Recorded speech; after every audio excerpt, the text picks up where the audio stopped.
most of you may know who I am, but I'm Justine Cormack. I'm the violinist of NZ Trio, and I've been presenting this Insider's Guide throughout the competition this year. And the idea behind it is to share as much information as possible about all the details in the competition, so that you feel much more involved in what's happening, you understand a lot more, and also have an opportunity to ask any questions you have about any topic related to this competition. So I was actually a judge for the first 4 competitions, so I have been involved right from the start. Firstly, I was concertmaster of the APO at the time, and the last 7 years I've been involved as violinist of the trio. So tonight I'm going to give you an overview of the complete competition to date over these past 10 years, and also bring you up to date with what's unfolded in Queenstown. I think some of you, were any of you in Queenstown? Yes, and you heard some of the performance, didn't you? So I've heard every single one of the 18 play every single note that they played, which was a really fantastic experience. So I can give you all sorts of insight into that, what has gone on in Queenstown. And then I will talk a little bit about the chamber music round in particular, in terms of the sorts of things that the judges will be considering in this round in particular. And then at the end you'll have an opportunity to ask any questions. So, why do we have a competition? If you do have your program books, on page 4, it outlines the primary reason, and this is the competition's mission statement. And the mission statement says, the Michael Hill International Violin Competition seeks to promote young violinists from all over the world who are launching their professional solo careers and are aspiring to establish themselves on the world stage, to recognise and encourage excellence and musical artistry, and to expand performance opportunities, including playing New Zealand repertoire. So that's in a nutshell what this competition aims to do. And competitions really do play an important role in the music world by providing a really powerful way for musicians to get exposure and support in the launching of their careers, and in particular solo careers. And so far this competition has actually been wildly successful in this regard in terms of its winners. I'm just going to give you a little bit of a synopsis about what each winner has done since this competition. So the first winner was Violin, and the first competition was in 2001. So he's been up to all sorts of interesting things since that time, and he quotes his 4 years exploring China from 2002 till 2005 as personally significant. He was studying Chinese music and travelling and getting to know the people and the culture of all the various corners of China. Since that time, the past 4 years, he has been teaching on the faculty of the prestigious Cornell University in upstate New York, and very recently he's been appointed as the first violinist of the Juilliard String Quartet, which is actually a huge appointment. And when I heard that, I was so thrilled, and it just seemed so perfect for him. Just such an absolutely exquisite chamber musician. So that's a real achievement for our first winner. And then the second winner was Natalia D'Amico, and she had actually already won the Paganini competition when she came to this competition. But since she won here, she's had a very active solo and in particular chamber music career based in London.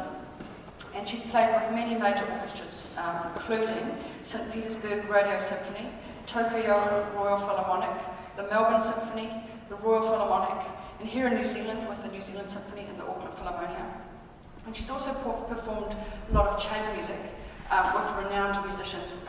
You no doubt will recognise some of these names: Gidon Kramer, Tabea Zimmerman, Dmitry Sitkovetsky, Shlomo Mintz, and Yuri Bashmet.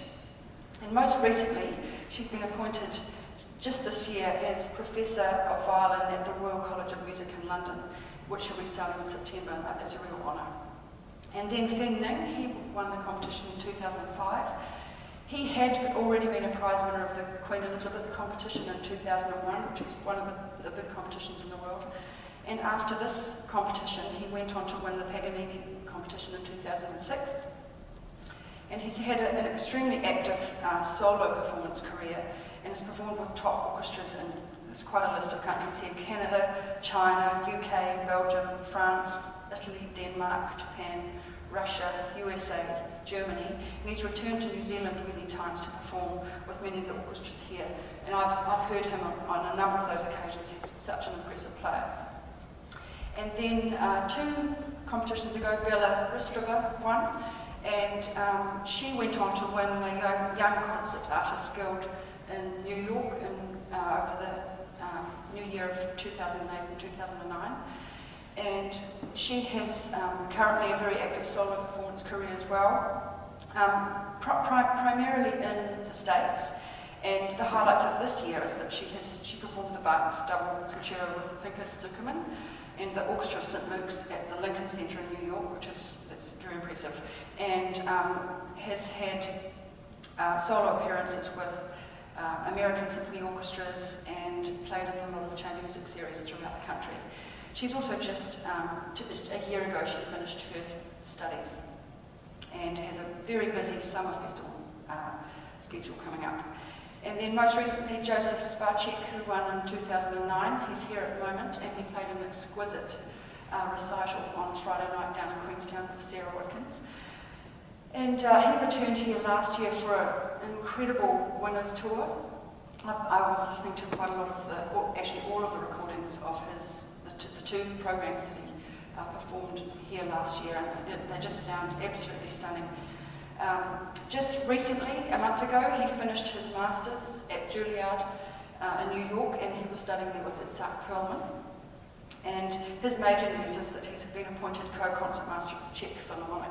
So he's from Prague, and so this is a really wonderful appointment for him. And the fact that he's a co-concert master means that he can carry on with lots of other activities, which is very exciting for him and a fantastic honour. So of course competitions are not just about the winners.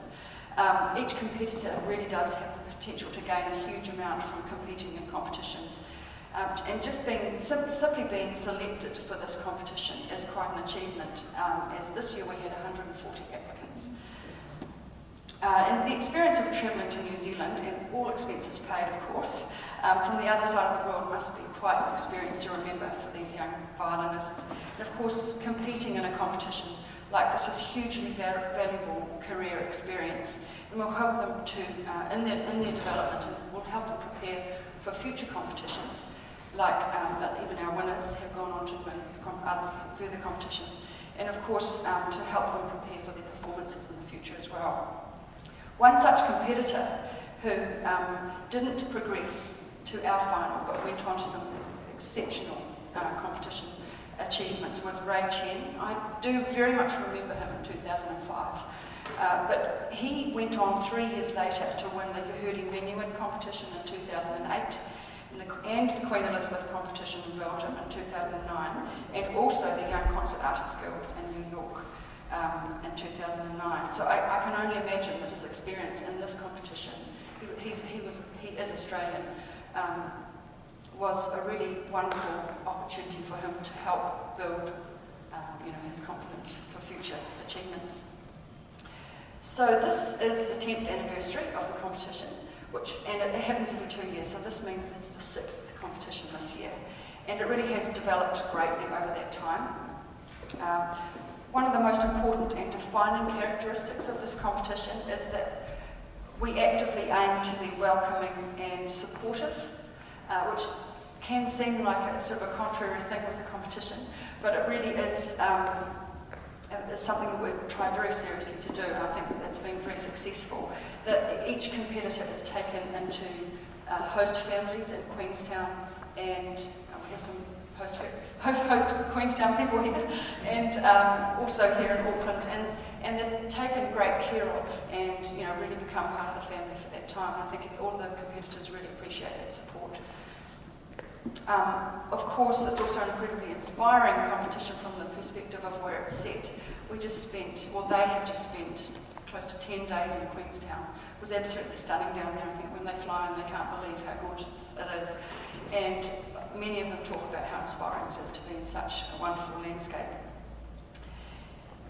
And then the other thing that is quite, I think makes a big difference with this competition, all of the semi-finalists, there are actually 3 rounds of semi-finals, but the first 2 rounds in Queenstown, every single contestant that comes to New Zealand plays those entire rounds. So it really gives them all a chance to really sort of settle in and put their best foot forward. A lot of competitions, you'll get to play one round, not very much music, and then if you don't get through, that's it. So it makes it a little bit more complete experience for those that haven't continued to this round. And of course, another unique aspect is that we have New Zealand compositions. We now have 6 solo works that have been written, especially for these competitions. This year was John Saltis. And each year you have 18 young violinists learning and performing these works, and they take them away with them and performing them all around the world. So it's a great chance for New Zealand music to be disseminated. So some other developments of the competition over 10 years. In 2004, just after the second competition, it was awarded membership of the World Federation of International Music Competitions. And this was a real achievement and something that was very important for the competition in terms of gaining international recognition.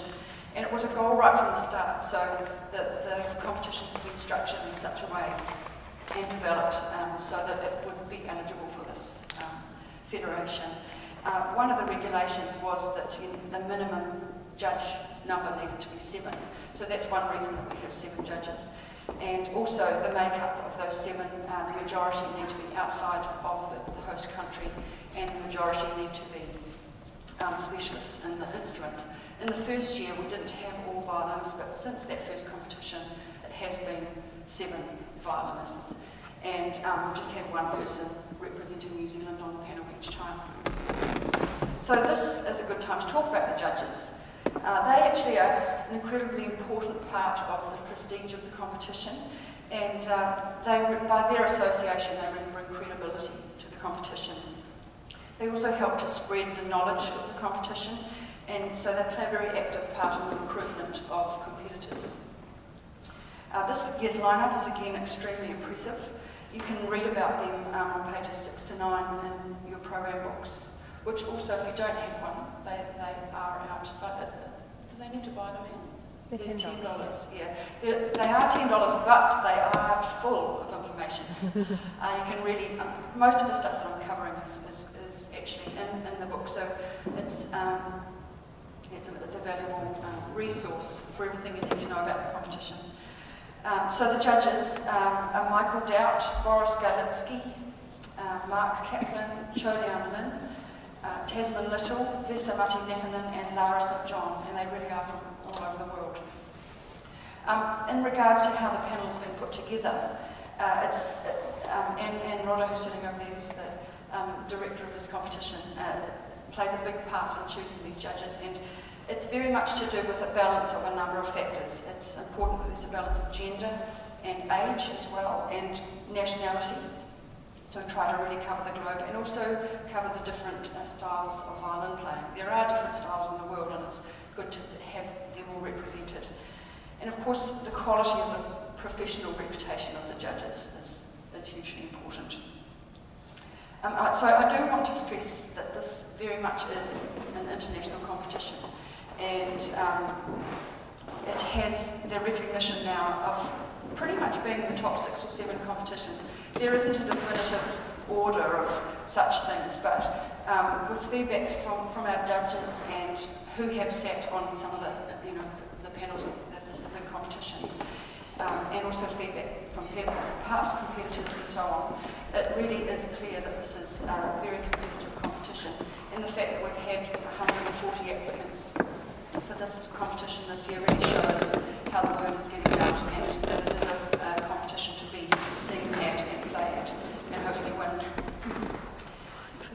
So, and another point of pride for this competition is that the reputation that it's gaining is one of real integrity and objectivity, and this is something that is part of the makeup of the judges panel, but it's also a very important aspect for the development of the competition into the future. So just to briefly talk about the prize, for the first prize winner wins $40,000 and also a CD release, which is an important thing, and they get to come back to New Zealand and do an extensive winners tour the following year. So I mentioned just before that Joseph came back and played 15 concerts around the country for Chamber Music New Zealand, and also did a concerto with the Auckland Philharmonia. And I've got a quote from him here that really talks to how important that part of the prize is. Joseph says, "This was definitely the longest tour I have ever done. I enjoyed every bit of it. A tour of this size really tests, and in the case of a young performer like me, develops healthy nerves, stamina, and the inspiration to play the same repertoire over and over again. This is something you can't learn at school, and the most valuable part of the competition's prize, because I'm a stronger performer and a more experienced artist as a result of my jam-packed and glorious months touring and concertising around New Zealand." And you can hear how much he means that, the way he's written. And also the competition is actively working to try and extend that winners tour outside of New Zealand as well. So it's just going to get bigger and bigger, and all of those sorts of things really help to attract an even higher calibre of competitor. So a couple of other initiatives that you might like to know about. There are masterclasses that the judges are giving while they're in the country. Some have already happened in other parts of the country, but on Thursday and Friday this week at Auckland University, they're giving, there are 4 judges, and that's in your program book too, giving some masterclasses. And this is primarily to the competitors that did not progress beyond the Queenstown round. So it's a really valuable opportunity for them to get some feedback from the judges and to gain more value from being here in New Zealand.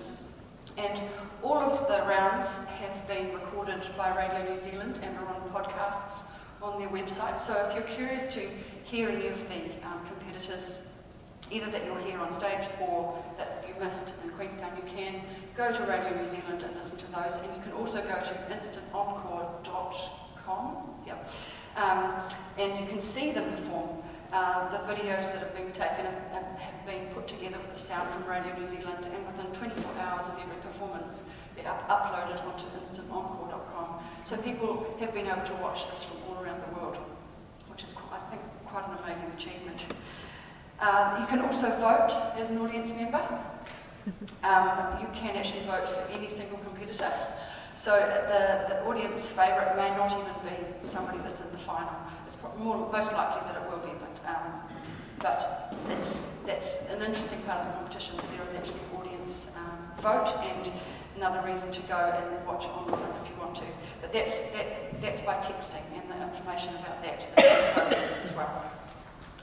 So now to the actual competitors, the most important part of the competition, of course, and what they have to go through for this competition right from the start to the end. They range from, well, the age range for the competition is from 18 to 28, and I think we pretty much cover that range this year. Most competitors are on the earlier or the younger side of that. So the entries for this competition closed mid-December last year, and right away we had the prelims to select the semi-finalists. As I mentioned before, there were 140 applicants, and they came from 30 different countries around the world. There were 5 judges at that point, and these judges were from New Zealand and Australia. It was myself, Dimitri Atensov, who's the concertmaster of the APO, Vesa Matilepinen, who's the concertmaster of the NZSO, and he's also one of the judges for these rounds as well. Gertz Richter, who teaches violin at the Sydney, I was going to say Opera House, but it's not, Sydney Conservatory, and Wilma Smith, who was NZSO concertmaster, but is now concertmaster in Melbourne. So we all got together for a couple of days, listened to 140 tapes, and through a couple of rounds, managed to whittle it down to 18 semi-finalists, and we also had to organise 6 alternates quite often, and I think this year, was there just one then? Some of the semi-finalists can't make it for whatever reason, and so you need a few backups as well. And so some of those alternates will be hoping to get a chance, and one of them got a chance this year. I think there've been more in the past, maybe 3 sometimes, yeah. So they each submit a recording that we evaluate blind, so we don't know who we're listening to. And they play some solo Bach, a Paganini Caprice, and a sonata movement. So that's what we're listening to for that round. So they find out about five months then before this competition. So we've got before the semi-finals. They have 5 months to prepare once they've heard that they're a semi-finalist. And so we just did have the first 2 semi-final rounds in Queenstown over Queen's birthday weekend. All the contestants were flown, as I said, all expenses paid to New Zealand, and they arrived on Monday, a week ago, so they've been here just over a week now. And they had 5 days in which to settle in and do some preparations, rehearsals before the competition started on Saturday. And preparations involved about 30 minutes in the hall down there to familiarise themselves, and 90-minute rehearsal with the pianists that they were assigned. There are 2 pianists that were playing with the contestants down there, Sarah Watkins, who's the pianist in my trio, and Deirdre Imes, and they did a stunning job. It's such a huge job that they played, each with 9 competitors, and they did an awesome job. So all the competitors performed the 2 rounds, one of 30 minutes and one of 40 minutes, and a whole range of repertoire, which is also listed in your program books. The first round involved solo Bach and Mozart, so it's a pretty extreme kind of test for them right off the bat. And the second round had the solo piece by John Sarkis, Paganini Caprice, and usually 2 sonata movements, depending on how long they were, and a virtuosic work. So in terms of the repertoire that is chosen for this competition, it is all listed in those books, but the candidates choose from the lists. And the repertoire is very much designed to make sure that the judges get a really good overview of all the skills of the competitors.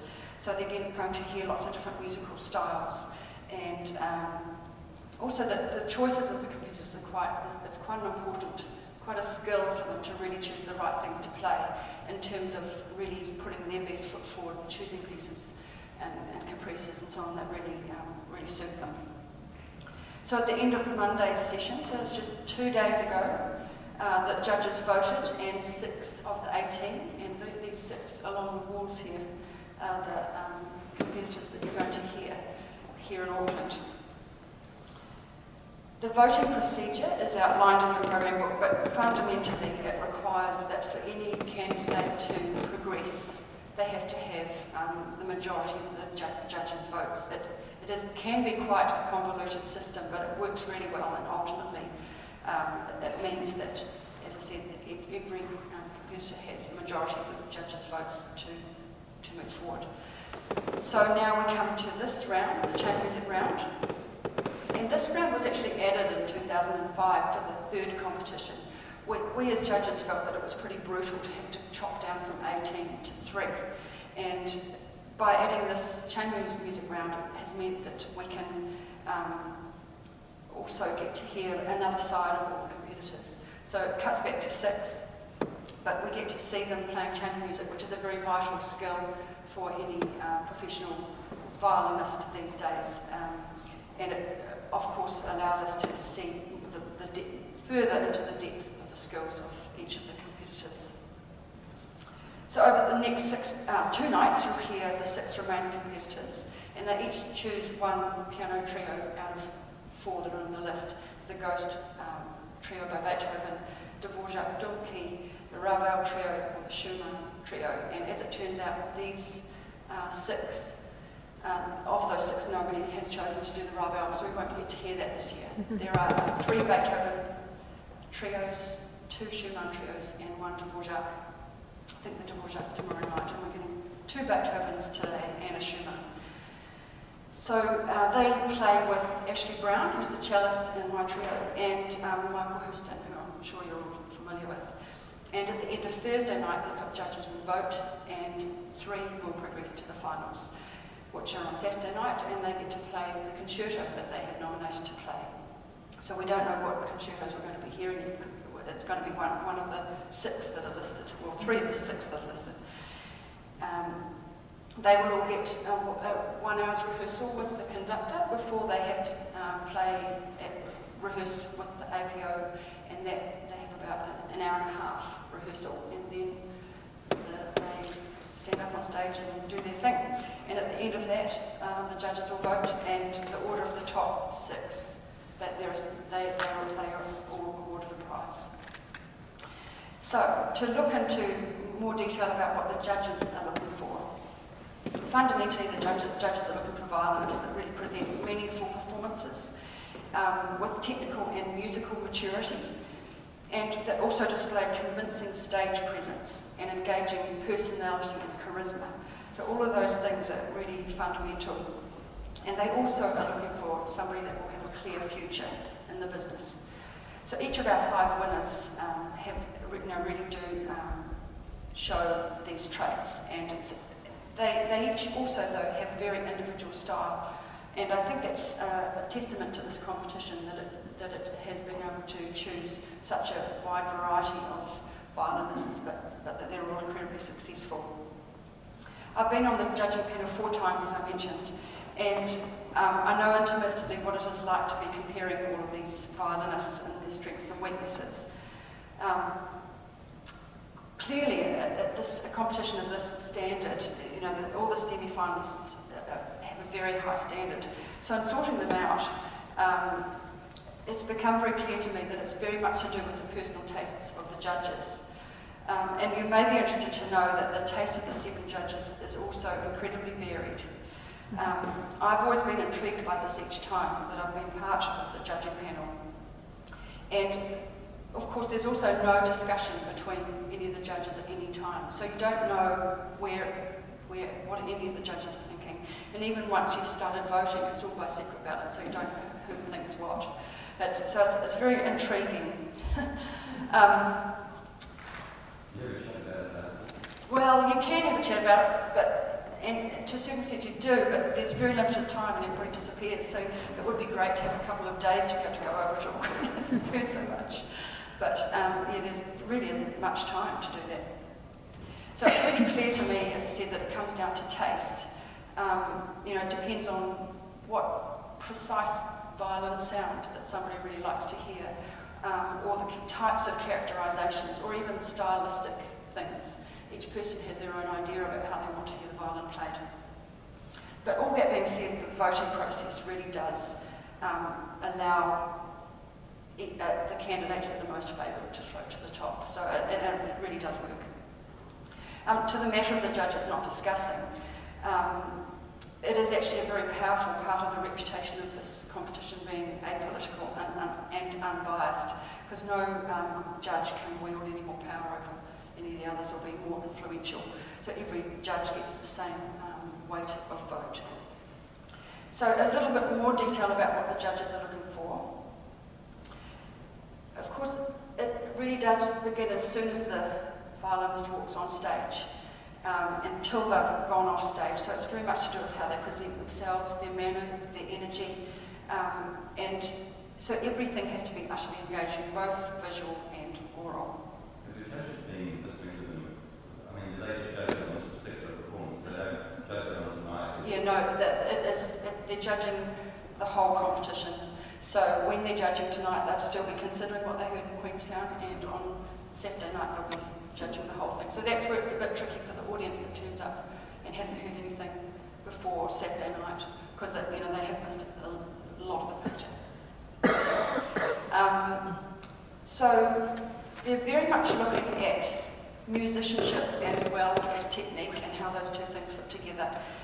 Very much to do with the style of the music and whether the competitors are displaying appropriate musical style for the various types of music. And of course, proficient technique and fine musicianship are really codependent for a successful performance.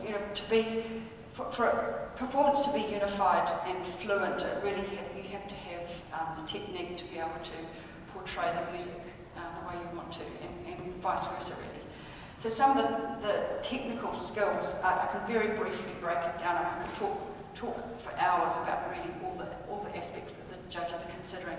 But if you break down the violin technique into the left hand, the fingering and the bowing hand, and the left hand they're listening for the intonation, so whether the notes are in tune, sort of hand stability and balance. A lot of difficult technical stuff they have to do involves more than one note at once, and that's definitely an intonation issue for the left hand. Also, the left hand plays a part in the quality of the tone, because the quality of the contact with the string and the fingerboard really does make a difference to the sound that eventuates. Facility of the left hand, not so much tonight, but in some of the repertoire, they have to be flying all over the fingerboard, and it's real gymnastics. So that's a part that you will hear more in the concertos, but not so much in the chamber music round. They'll be listening to the way the violinists shift around. That's something that is quite an expressive part of the left hand's job. Most of what the left hand does is not expressive, it's just stopping notes, but vibrato and shifting are things that can really make a difference to the character of the sound. And then the right hand, so this is the bow hand, this is really where all the expression really happens.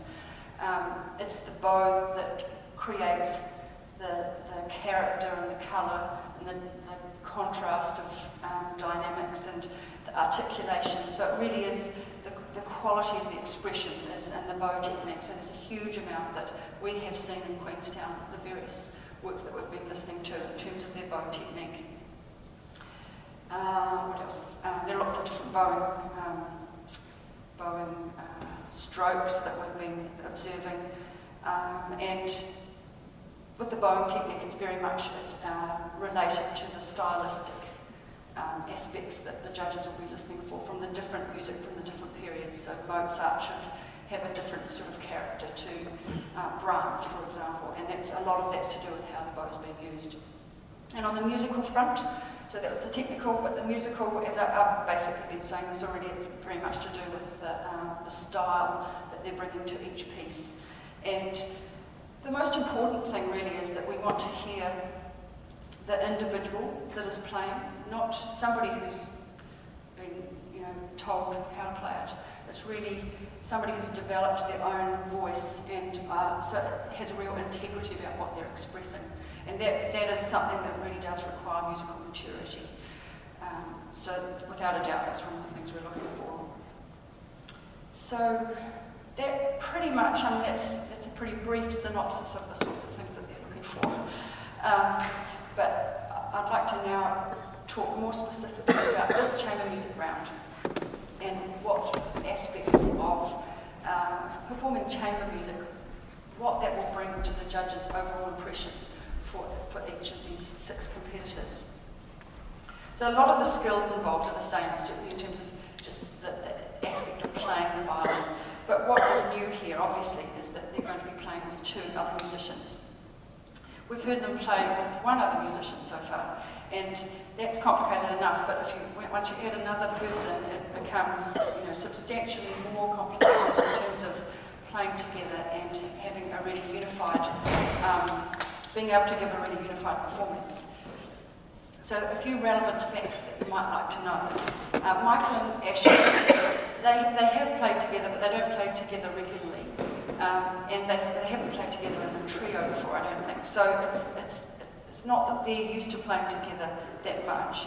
I believe they probably I think it was yesterday, they got together and just played through the pieces just to make sure that they're on the same sort of wavelength. But today they would have each rehearsed with the 3 competitors that you'll hear tonight, and they just had 90 minutes to rehearse their 30-minute piece.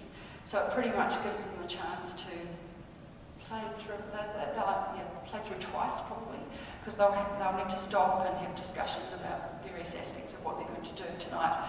So it's not a lot of rehearsal time. Also, another thing, Ashley and Michael will, in this context, will be very much trying to support the interpretation of the competitor. So normally, like in my trio, we can spend a lot more time working together so that we end up with a very much one version that is the result of all 3 of our, sort of milling and working towards a really unified interpretation. But tonight, it will be much more that Michael and Ashley will be doing everything they can to support the violinist's interpretation. They may not agree with what they want to do, but that won't be a problem. They'll go along with it, and I can imagine they'll also actually really enjoy the challenge of just trying to do it somebody else's way. That being said, also though, the violinists will need to be very sensitive to the way that Ashley and Michael play as well. It can't just be a one-way thing. Very much so with chamber music, it's going in all directions, and for it to be a unified performance, the contestant will have to be very aware of the other players. Just reading through my notes here. One of the aspects that will make a huge difference in how they cope with such a short rehearsal time is how prepared they are, knowing the whole score. So it was one of the things that we could hear a little bit in the duo repertoire. They needed to know the complete piano part and how their part woven and so on. But with this, there are 3 parts, and so there are lots of different duos. There's how the violin and the cello relate, and then how the violin and the piano relate. And those things are constantly changing, so it really does require quite a sophisticated preparation for them to be able to turn up and play a work like this in such a short space of time. They will really need to understand the role of their part at any one time. Sometimes you'll hear the violinist in a leading line, but sometimes it'll be a very supporting line. Sometimes it'll be in a duo with the cello or the piano. There's quite a lot of violin-cello duo that goes on in a trio. And what will be important with that role, as much as Ashley will be trying to use his bow and make the same sorts of characters that the violinist is making, as I said, it will really have to go the other way as well to be really successful. So it'll be interesting to watch to see how well they are matching, because you can be sure that Ashley will certainly be trying to match the violinist. Then the clarity of the style will also be very important. I've talked quite a bit about how important it is for the judges that they hear each of the competitors playing stylistically appropriately. So the Baroque period, we heard them play Bach and Queenstown. It's a very different style required than if you're going to play Schumann, for example. So tonight you'll hear the difference between Beethoven and Schumann, and they're very different. Beethoven is going to require much more sort of clarity and articulation, sort of more brilliance, whereas the Schumann is going to be a much more rich, romantic sounds. The music itself certainly leads you in those directions. And then the Dvorak is definitely of the romantic era, but it has a different sort of flavour. It's very much based on folk music. The Dumki is the plural of Dumka, and Dumka is a Slavic dance. So the Dvorak trio is made up of 6 Dumka. So it's a very different sort of form from the Beethoven and the Schumann, a more traditional structure. I was interested, I asked Joseph, who played, he's Czech, so, and Dvorak's from Czechoslovakia, and Joseph played Dvorak in the last competition. I was interested to know why he picked it. I mean, it's pretty obvious that he would have wanted to play a Czech composer. But the reason he said, which I thought was interesting, he really thought that Dvorak allows, because it's 6 variations, it allows you a lot of leeway to show lots of different colours and characters and energies. And so he was certainly thinking very constructively in terms of what piece he chose to play in this round. So very briefly, I thought I could play you just very small amounts of each of these pieces, just to show you some of those aspects that you could listen out for. So the Dvorak I'll start with, which you won't hear tonight, but you will hear tomorrow night if you come to both. The Dvorak has a lot of solo writing through it, which is actually quite different from a lot of trios, which are much more duo related within the trio. But you'll hear solo cello very much starting off, but then there'll be solo violin, and I can talk through it as well. So starting with the cello solo.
roll, the solo cello,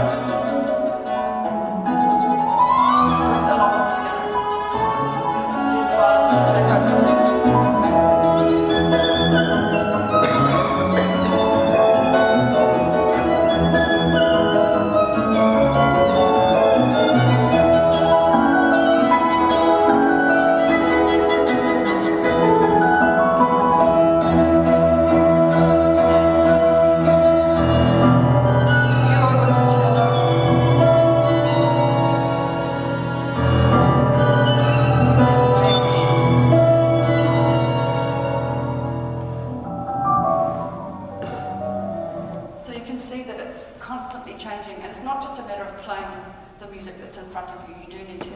Change the whole way that you play if you're playing a solo line versus an accompaniment line. So your role within the music is constantly changing. That's one of the things that we need to know. And when you're playing similar sorts of lines, but especially between the two string instruments, you need to be using your bows the same way, articulating the same way. Sometimes it might be that you're playing and the cello plays and vice versa, and so you need to make sure that you're matching. So those are the sorts of things that you can look out for. And so then if I go, probably the biggest contrast would be to go to Beethoven from that, so to the classical period. And this is the beginning of the Ghost Trio. And you'll hear that all three of them are playing the same thing to start with.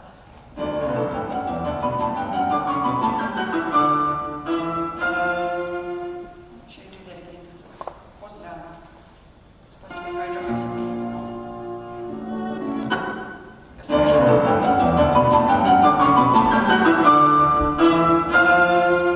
that's all about an ensemble playing that together. So cello, violin, and violin.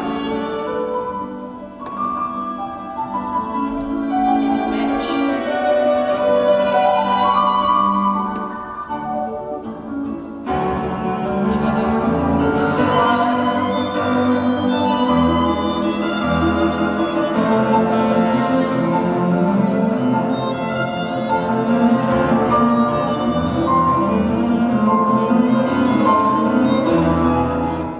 So you can hear that, that there's that interplay going on all the time, which is what chamber music's all about.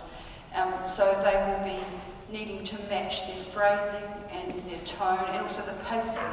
So at an end of a phrase, they might want to slow down and breathe before they move on. They need to do that all together the same way, which is going to, they will be able to do it with the short amount of rehearsal they had because they're such fine players, but it's going to be amazing to watch that.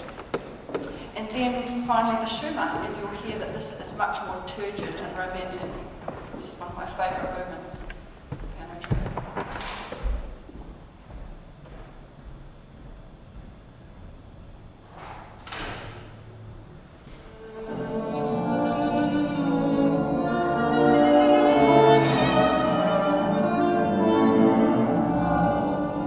So texturally, this is very challenging to balance.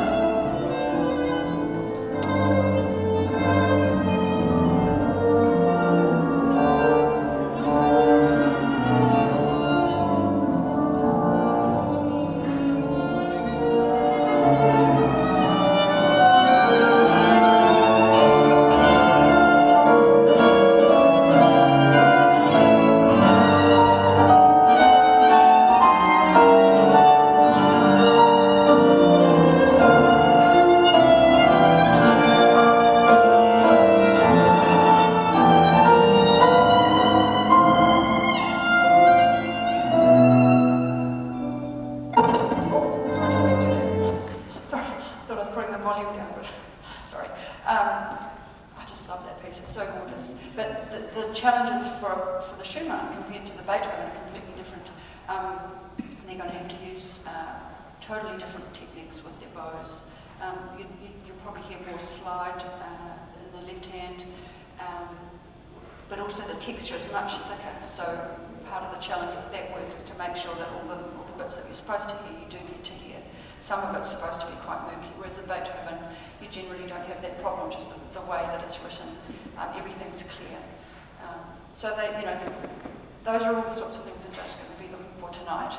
That was pretty much all I was going to say in preparation for tonight. So now's an opportunity for you to ask any questions you like, if you have any questions about any part of the competition, or anything else for that matter. Oh yeah, which three? Yeah, good point. If I have my information correct, Nadia, no, I haven't practiced how to say the names, Kashimov, who's from Uzbekistan and who's studying in the USA, he is first. Now that is the one in the middle, over there. So he's the first one you'll hear.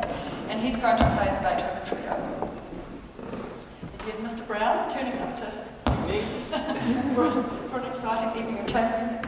I bet you're tired already. Hey. 3 big rehearsals today. And then second is Stephanie Collins, who's the one female in this round. And she's from the USA. And she's going to play the Schumann. And then Sergei Malov from Russia is going to play the Beethoven Trio. And then tomorrow night it will be Schumann, Dvorak, Beethoven, starting with Richard Lin, then Eric Silberger and Zhang Lu from China. I imagine, and will there be a list of these out the front, or is it going to be announced as we go along? Yeah. So that wasn't too hard a question to answer.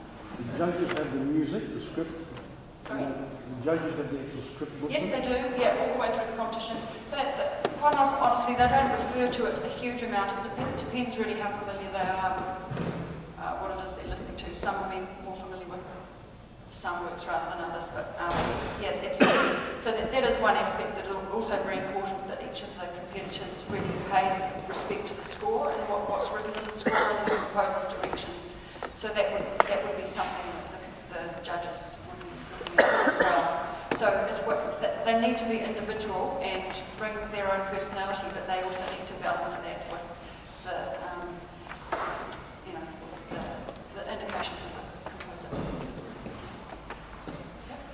How are the problems of balance solved within the piano trio, given how overwhelming the piano can easily be? Yeah, well, it's just one of those ongoing things. A lot of it's to do with the way the pianist plays, in terms of how they voice the parts that they have. Because the biggest problem is generally the cello, because it's in the same range as a lot of the fuller work in the piano. So Sarah, the pianist in my trio, talks a lot about how important her bass line is, more than a lot, it's not more, but how she takes a lot of weight out of the middle register a lot of the time. I mean, it really depends on what you're playing, and in some pieces it's not a problem, but the Schumann is one of those dangerous works for that. But it can be a matter of different instruments as well. And sometimes you're not supposed to hear everything. Sometimes it's supposed to be kind of murky. So, does that answer your question? Others? I like questions. To come up with some more. So you can only have 2 brands. Oh yeah, right. Okay. Yeah, that's right. I did actually work that out. We have one possible Tchaikovsky. This is the concertos that are possible. One Tchaikovsky, one Sibelius, 2 Brahms, 1 Bartok, and 1 Prokofiev. So I mean, chances are it's going to be a mixed program anyway. At the most, you'd have a double in the Brahms. And in the past, we have actually had entire Brahms, which is quite interesting as well. I mean, in some ways, it makes it harder for competitors because you've got such a direct comparison. But this is the biggest spread that we've had so far. And I think the Bartok might be a new one. Was that added this year? Yeah. So I'd love it if there was. Well, yeah. I'm not looking at the people, but I'd love to hear a good range of repertoire this time. The Prokofiev, I don't think that's been played in the final before either. Yes? What's the quality of the instruments that the competitors have? Couldn't that disadvantage them if they don't have such a good instrument? Lots of people want to know about that. I actually really want to know what they're all playing as well. The judges have specifically requested that they don't know, they're not told what the instruments are. It's tricky because there are certainly some very fine instruments in the mix. Actually, I'm not sure how many have made it. Yeah, I'm not. But within the 18, there was quite a range of instruments, and some very fine ones that have been lent to them to play. It is tricky. It's kind of the nature of the world too, though, that some people get to play exceptional instruments and others don't. So it is. It's very. I think the judges certainly will have the ability to hear beyond the instrument, but there aren't any, terrible instruments in the mix. But it is an advantage, I would say. But at the same point, it's very much to do with the player. You can give a fine instrument to a player and it may not sound great if they don't know how to play it properly. So it's just kind of one of those reality checks. That's the way things are in the world. Depending on where they study, some schools have very fine instruments that they can lend to the students, either just for this competition or for a year, which is a wonderful opportunity for the young players. I've got plenty of time. If you do think of any other questions, please feel free to come and ask at any time. I will be answering questions afterwards. I think probably up in the balcony, either there or down here. Yeah.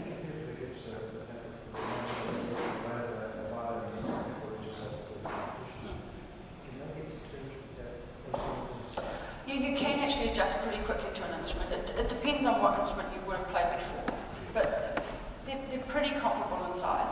At the moment I'm playing a violin that's slightly smaller, so it would take me a bit more time to adjust to a different one. But for example, Joseph just bought a new violin it's an old violin, but new to him, to this competition, and he picked it up 2 days before he came here, and he was totally fine with it. You probably can adjust in a day or two.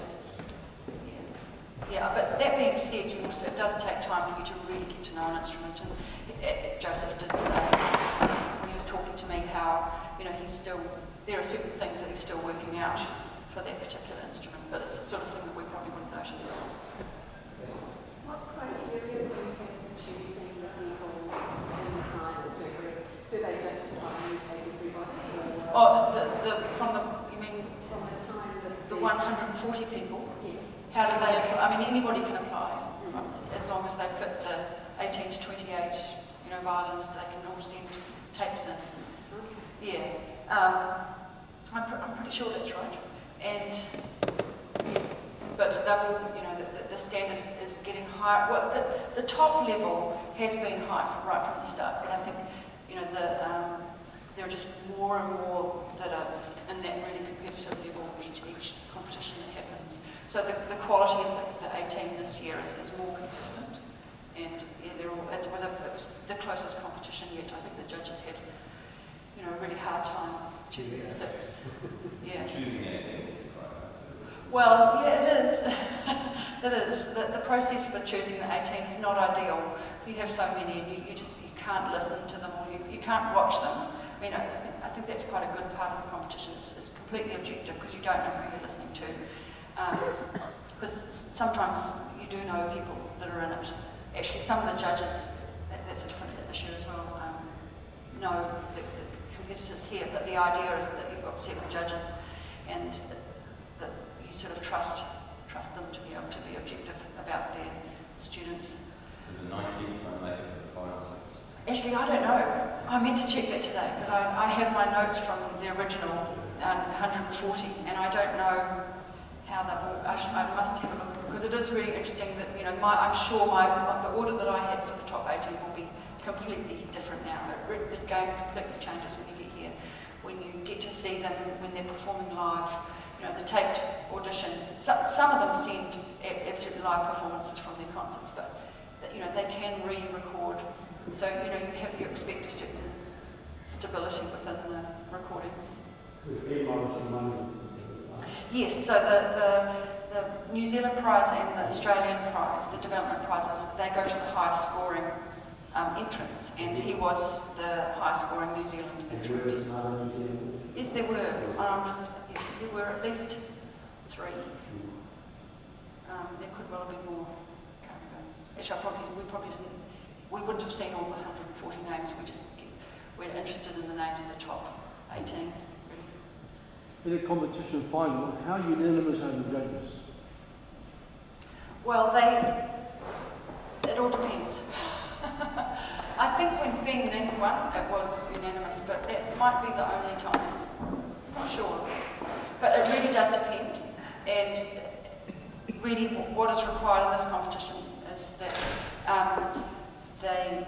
there are a majority of the judges. So then, but there's a voting system. You keep voting until you have a majority for one candidate.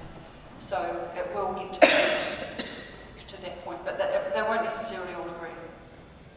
And that's quite normal. And I mean, personally, I've found that quite reassuring in terms of it's the nature of the music world. I mean, we all have different likes and dislikes and different tastes. And so it's a real lesson in making sure that as a performer you really play the way that you believe in, because you're not going to please everybody. Even though, this level, they're all fantastic violinists, but the 7 judges can have quite different opinions. It's quite interesting. But that's why you have 7, so that you've got enough people they don't have to fight it out, but they fight it out with their votes. So I think we have to round it up now. But nice to see you all here, and I hope you enjoy this. Sorry? No. Theoretically, the chairman could do a casting vote, but they'll never need to because there are 7 judges.